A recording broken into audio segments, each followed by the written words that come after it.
Right, let's get started then. So we've done the idea of a continuous PDF essentially, but what I want to look at now is starting with the CDF. So we've started with the CDF before, but we didn't really enjoy it as much. So if I were to give you a PDF, f of x, where it's something like, I don't know, 3x minus 1 times by k for x between 1 and 2, and then 0 else. Am I correct in saying that all of us would be able to find what k is? So we integrate between 2 and 1 over our full range, and what should that integral equal? 1. It should be the full range of probability. So we would use that to find k. So I want us to understand what a CDF is. So here I'm starting with a CDF. So if we want to find a probability for a PDF, right, so the probability of x being less than or equal to something, is the integral up to that point, between negative infinity and that point, of the PDF, essentially. So for example, if I asked you for the probability of x being less than or equal to 2, it would be the integral between 2 and negative infinity of whatever the PDF was. But my point being that the CDF, instead of putting in a generic value, instead of putting in like a 2, you're putting in just a generic x. So what this means is you're going to get f of x. But what this means is if I wanted to find the probability of x being less than 2, it's just f of 2. So I just sub in the value. So how am I going to go about finding k with this CDF then? So this time the CDF is stuck. So the negative infinity there, it means it's just going to be a lower bound. So in the case of that one, there would have been 1. But so this is a CDF that I'm starting with. So you can tell it's a CDF because it's capital F. It will always be capital F. So how am I going to find what k is? Anybody want to tell me?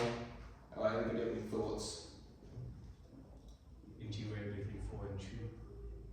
So think about what the CDF is. So the CDF is already the area. So imagine some curve and up to point x. So the CDF gives you the arbitrary area up to some point x already. So if we find k normally, we use the fact that the total area is 1, right? So at what value would the CDF equal 1? So what's the maximum value in that range? Sorry? So it's just at 4. So evaluating this, the CDF just gives you the probability, right? So do you agree the probability of this being less than 4? So if I draw this. So 4 is literally right at the end. So what's the probability that it's less than 4? All of it, because all of it's less than 4. So you just go to the maximum point in the range, essentially, if you've got the CDF. So what this tells us is that f of 4 equals 1, essentially. So now, do you agree from this we can find what k is? So we just sub it in. So f of 4 equals k times 16 minus 2 equaling 1. So 14k equals 1, so k equals 1 over 14. So if I amend my CDF, it's x squared minus 2 over 14. That's now my amended CDF. So I'm going to give you one similar, and I'd like you to just use the same idea. So I'm going to give you that the CDF of a function is given by 0 for x less than 3, and then it's equal to, let's have 7 minus x times k for x between 3 and 7, and then 1 for x greater than 7. So can you logically deduce, please, what actually would this even, whoops, I'm just going to change that, sorry. So let's have x plus 3, yeah sure, that'll work. So can you please find for me what k would be?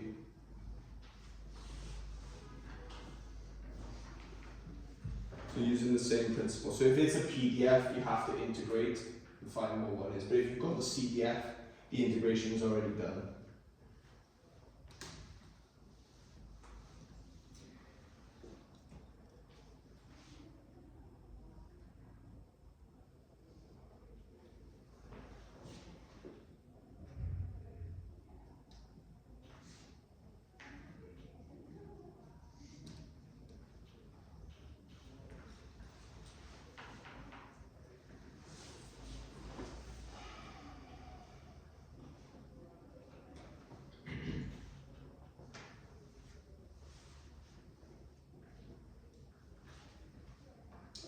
Okay, so do we agree that, so what value will we evaluate that? Again, if you're on video, so if you don't want to speak, don't feel obligated to. Does anybody feel comfortable telling me what, oh yes, so I've already written it, but yeah, so why do we evaluate at 7? Because at the end, yeah, all the probability is behind 7. So at f of 7, probability is less than 7 is 1, so 7 plus 3 times k, and we know that's equal to 1, so 10k equals 1, so k is a 10th. So if I correct my CDF, it's now x plus 3 over 10. Okay, so let's look at the next thing then, which is going back to the PDF. So looking at what the CDF actually is, it's the integral between x and the lower bound, which you always take to be negative infinity, but we talked about compact support before, right? So if you've got an interval which is defined between, so for example here this one is between 2 and 4. I would do the integral between x and negative infinity, but you agree that from 2 onwards there's no area, so there's no point. So you would take, for this one here for example, the formal calculation here would just be integral between x and 2 of whatever the PDF may have been, because I've got the CDF here, so I can't do it exactly here. But this is what the CDF actually is. So how do I go back to the PDF? So the CDF, which is what I've got here, I integrate the PDF. So how do I get back to the PDF? Yeah, with respect to what? X. So the beauty of it is, so if I do replace this with some lower bound, do you agree that this is going to give you an expression in terms of x, and then, so f evaluated at x, which will be some function in terms of x, and then minus the function evaluated at a, which will be a number. And when you differentiate, you agree that f of a is just going to disappear, because it's a number. So you're going to get f of that, yeah, you're going to get the derivative of it back. So let's find the PDF. So the PDF is the derivative with respect to x of the CDF. So in this case, so 0 is 0, 1 is 0, and then for this range here, so in the 2 to 4 range, this is going to be 2x, so 2x, and then I'm just going to write this.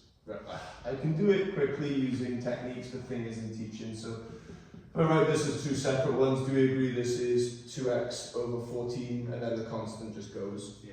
So it's x over 7.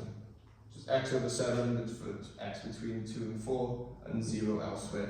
Why is it 0 elsewhere? So what's the derivative of 0 if anything less than 2? 0. And what's the derivative of 1? 0. Anything above 4. So anything outside this range, 0. So that's our PDF. So now what I'd like you to do, please, is could you please deduce the PDF for that function there? It's going to be a constant, so that you are going to have a constant for it, but it should be fine. So can you please deduce what the PDF for this CDF here is?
Okay, so you should just get a constant from this really. So f of x is the derivative with respect to x of this. So this is going to be x over 10 plus 3 over 10. So 1/10, yeah, for x between 3 and 7, and 0 elsewhere. Yeah, so 10 is x between 3 and 7, and then 0 elsewhere. So it's quite a uniform distribution, really. Not quite, but quite trapezoidal. So let's now, that's essentially how you find the PDF. So let's now look at using percentiles then. So I want to look specifically at the multi-step ones. So these multi-step ones are a bit more complicated. So we talked last time about finding percentiles. So let's talk about finding percentiles. So if I were to ask you for the, let me get myself a nice distribution. So f of x equals, say, x plus 2 times k for x in the range 1 to 3 and 0 elsewhere. So integrating this very quickly, so x squared plus 2x evaluated between 3 and 1, so 9, 6, 15, take away 3, so 12, so okay, so 12k equals 1, so k equals 12, okay. So this is a normal, this is a nice PDF we can use. So we talked about finding percentiles for this distribution last time. So let's say I want to find the 50th percentile, I want to find the median. How do we do it? Differentiate between to integrate. integrate. Yeah. So the median is where you're through 50% of the data, right? So do you agree it's where the CDF equals 0.5? If I asked you for the 90th percentile, it would be where the CDF equals 0.9, yeah, and so on. So again, there were three special named ones. There was the lower quartile, the upper quartile, and the median. Upper quartile is at 0.75. yeah, and then lower quartile 0.25 and median at 0.5. And I could ask you to find interquartile range if I wanted to. You take the difference of the upper and lower quartile. So if I asked you to find the median, it would be integrating between x and 1 in this case of 1 over 12 t plus 2 dt. And I want to know where it equals 0.5. So you would integrate this and find what x is, right? You remember doing that? So this would give you a quadratic, you would have to solve. So how do we do this for a two-step CDF? It's much harder. I say much harder. It requires you to understand. If you understand, it's not too bad. So let's talk about it. So how can I deduce where it is? How can I deduce where the median is for this CDF? So normally what we would do is if it was a PDF, we'd integrate, right?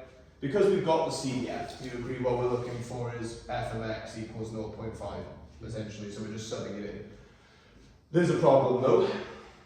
So with a standard CDF, do you agree, in this one here, it has to be in this bit here.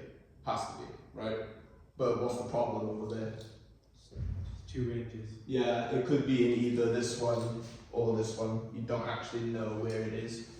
So what you're going to do is you're going to look at them and work out what the maximum probability is essentially.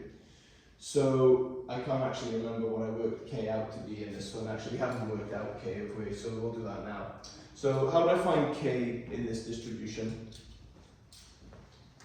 How would I go about finding k? And I'm also going to change that to a plus because I feel like that's going to be problematic. Otherwise, yeah, I'll change it to a plus just to be on the safe side. So how do I go about finding k here? You take the 5 and 6. Hmm? You take f of 5 for the first one. Not quite. You have to integrate between 5 and 2. It's already a CDF, so there's no integration required.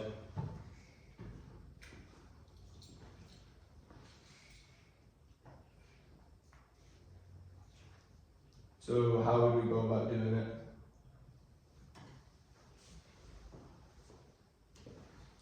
Can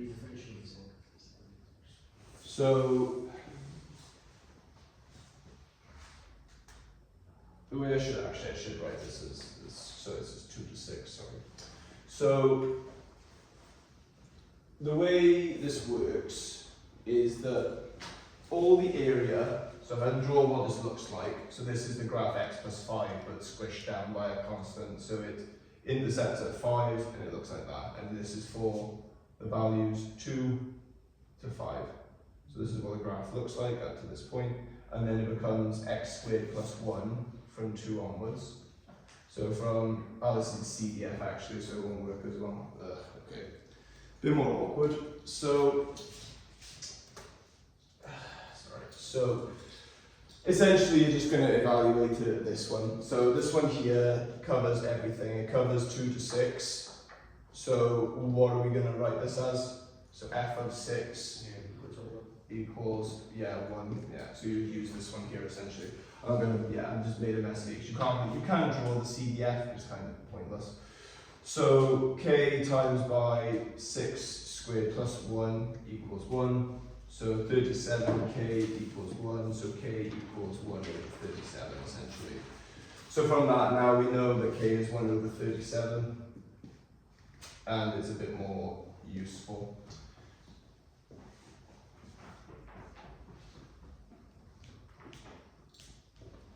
So I'll level with you, my CDF here won't actually work because I've made it up, but we are just going to go through the formalities of it, and I can use one from the worksheet to kind of talk us through it. So now that we know that k is 1 over 37, how do we go about finding the median? How do we go about finding it? Yeah, so we want to know where this distribution equals 0.5, right? So we're looking for where f of x equals 0.5. So how can you deduce logically if it's in this one or this one? How can you deduce logically? So do you agree the highest it could be, the highest each of these regions takes is at their furthest? So if I were to put f of 5, if I were to put 5 into this, that's the maximum build-up of frequency. So can we just see if this is over 0.5? And if it's under 0.5, where must it be? In this one. And if it's over 0.5, it must be in that one. Yeah. So putting 5 in, we get 10 over 37. Is that bigger than a half? No, so it must be in this one. So that's how we know. So now x squared plus 1 over 37 equals 0.5. So this one will actually give us a result. So x squared plus 1 equals, what's half of 37? 18.5. 18.5. So x squared equals 17.5. Square root of 17.5, which is roughly 4.1-ish. So your median is at 4.1, roughly. So again, it's a bit more awkward with a multi-step function because you need to evaluate where it is.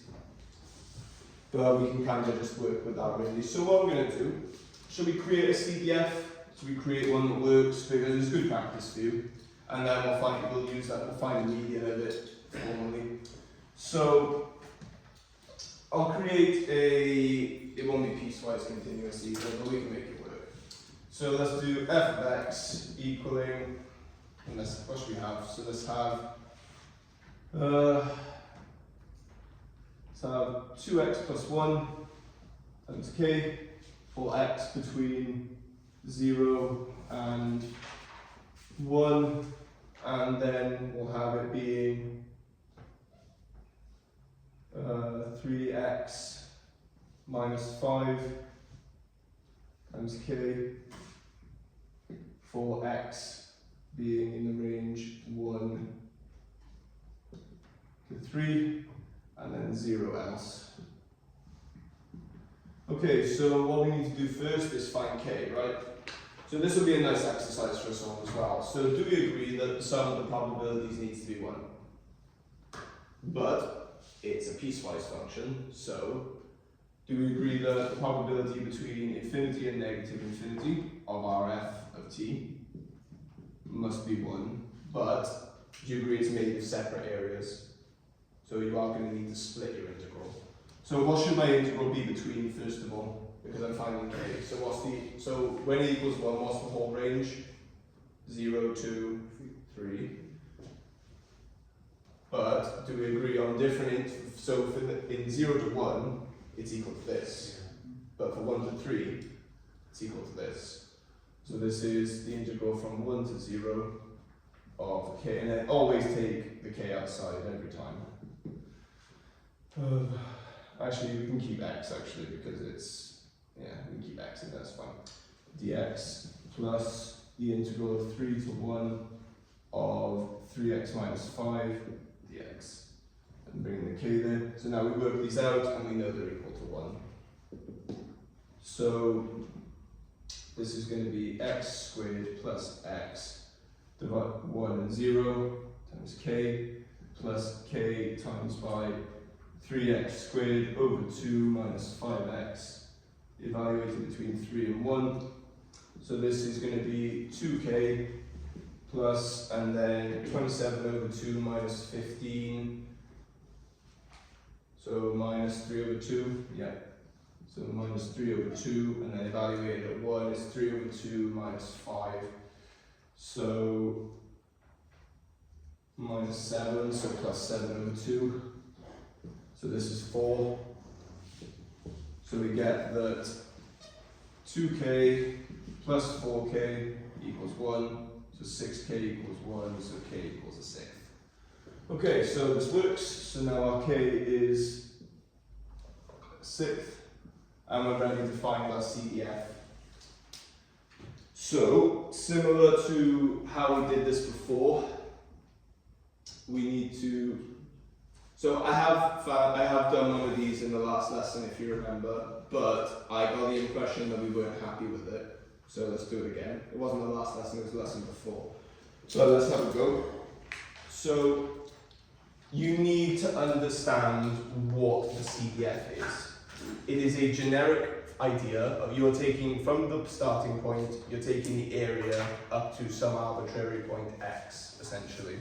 So with everything we've done so far, we've had to do it piecewise, and do you agree we're going to do it piecewise again, essentially?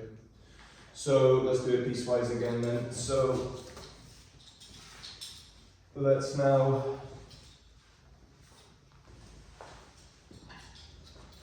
find our CDF. So our CDF is the area up to some value x from our lower bound. And what is our lower bound here? 0. 0. Good. So let's work with it then. But do you agree that there's a problem? So let's look at the first step. So do you agree we're going from 0 to 1? So in the first case, if I draw around our function looks like here, it looks like two straight lines like that, essentially. So in this first instance, 0, 1, 3, I'm looking for x in this range here. So do you agree I just pretend that this one isn't here for now? Just pretend it's not there. So this is 2t plus 1 over 6 dt. So this is t squared plus t evaluated between x and 0, which is just 1/6, which is just 1/6 x squared plus x.